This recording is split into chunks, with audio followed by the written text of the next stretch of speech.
Hello Internet, my name is the Golden Stalfos, and today I'm going to ask and hopefully at least somewhat answer the question of why does capitalism exist as a thing?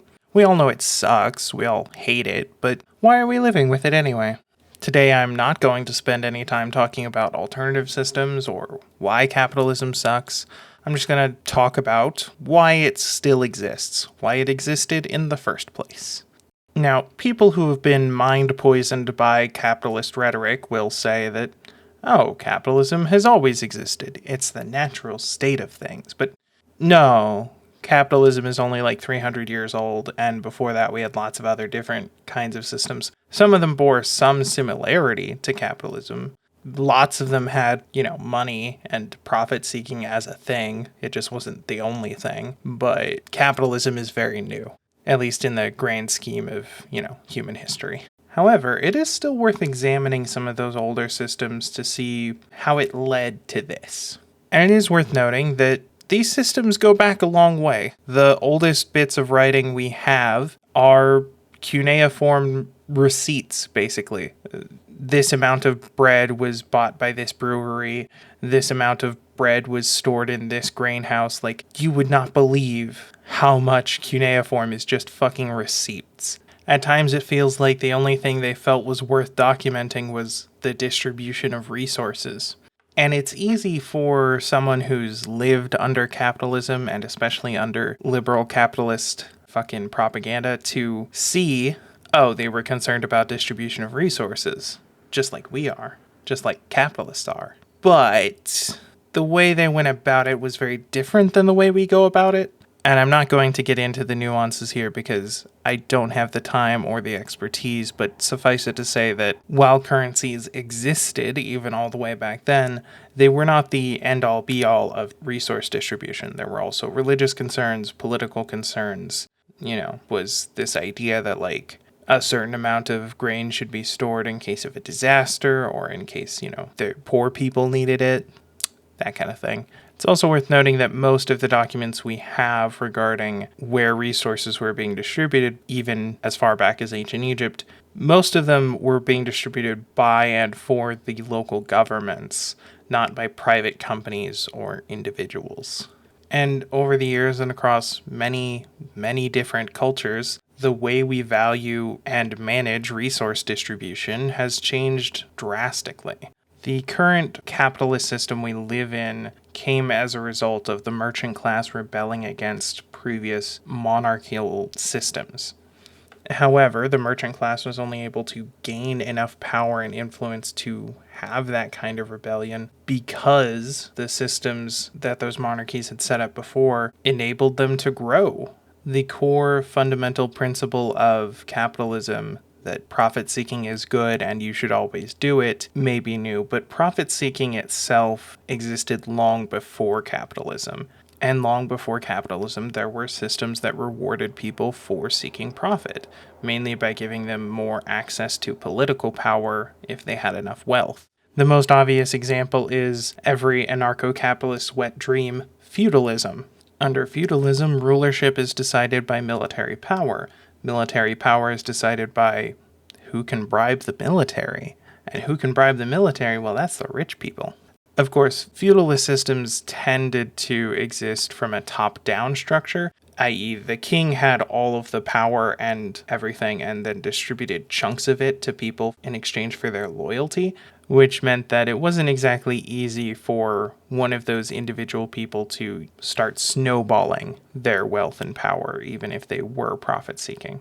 And whenever something like that did happen, there was a change in government, and that person became the new king. Or, well, close enough to the king. Sometimes the king got to stick around for whatever reason, but It's also worth noting that even back in these times, almost always the snowballing of power happened through winning military battles and just fucking taking shit from the people you beat instead of, being a good merchant or whatever. So now that we've established that capitalism hasn't existed since forever, what does it do so well that made it replace all of these other systems and become so ubiquitous? There's a couple of things. First of all, it preys on several sort of broken things about the human psyche. For example, the human tendency towards loss aversion. It's been scientifically proven that losing something feels twice as bad as getting something feels good.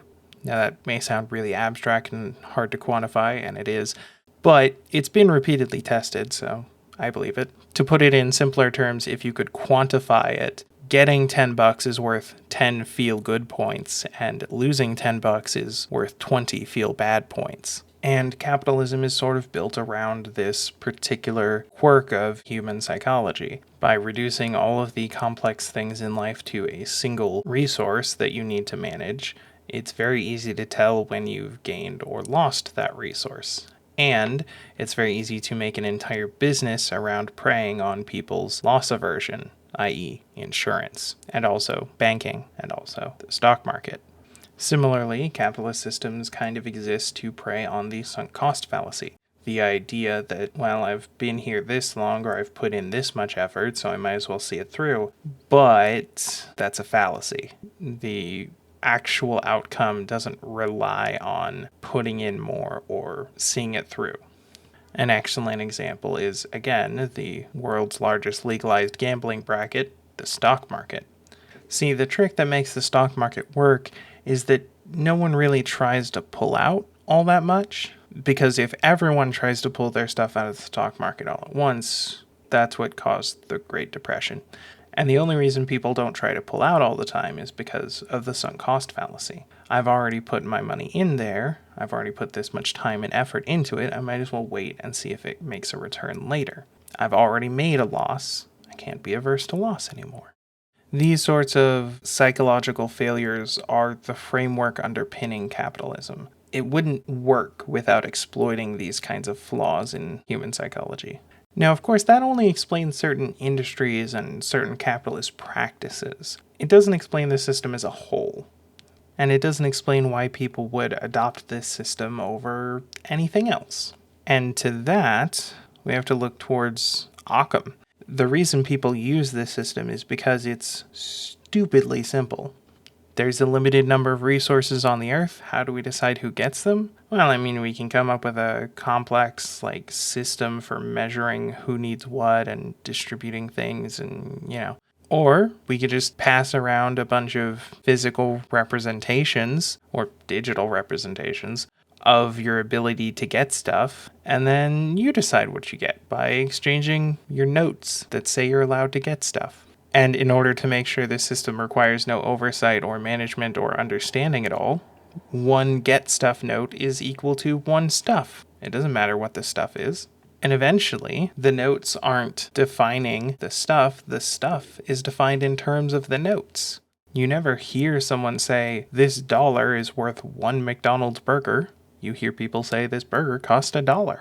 And it's also just abstract enough that people don't really think about it. If you can get a burger for $1, why would you spend $40 on a steak? Sure, a steak is better than a burger, but is it 40 times better? It's not 40 times more meat, that's for sure. And this principle gets even more difficult when it comes to larger and more abstract things. Like, most people in America need a car in order to get anywhere because our system is so built around cars that you can't not. But a car can cost 30 grand. Is being able to get to and from work for the next 5 years worth 30,000 hamburgers? Maybe, probably. But that's a really weird abstract measurement. But of course, no one really thinks about it in those terms because no one is managing it in those terms. $1 is worth $1 regardless of what you spend it on, but the thing you spend it on might not be worth $1. And you might not realize that because people can just make up their own prices. Now, this in and of itself is weird, but not necessarily a problem, right? Like having a quirky medium of exchange that functions off of somewhat abstract rules isn't inherently bad. It's just a little bit weird. The problem really does come from the profit-seeking philosophy of capitalism. Having one abstract resource that can be exchanged for all other resources is fine until you base your entire life around collecting that abstract resource, and so does everyone else. And then we build all of our institutions around who can collect the most of this abstract resource and leave anyone who can't collect enough of it in the dust, sometimes quite literally. In summary, the reason capitalism exists is because it's very simple to have a system like this without thinking about it. Systems similar to it have existed as a foundation for it for a long time, and it preys on some of the worst tendencies of the human psyche, whether the people in charge will recognize that or not. Given all of this, it's an understandable consequence, but that doesn't mean we should stick with it forever. And I, for one, really look forward to the day when we don't. Thank you so much for watching. I'll see you in the next life. Laters. Hey, Endcard here. Be sure to like, comment, and subscribe. Like, seriously though, please subscribe. I have no subscribers. It's sad.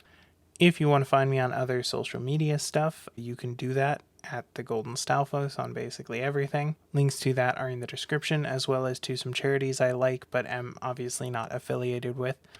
I also have a Patreon if you like me so much that you want to give me money, though obviously only do that if you have money to burn, and if you do have money to burn, they're the charities I mentioned before. They probably need it more than I do.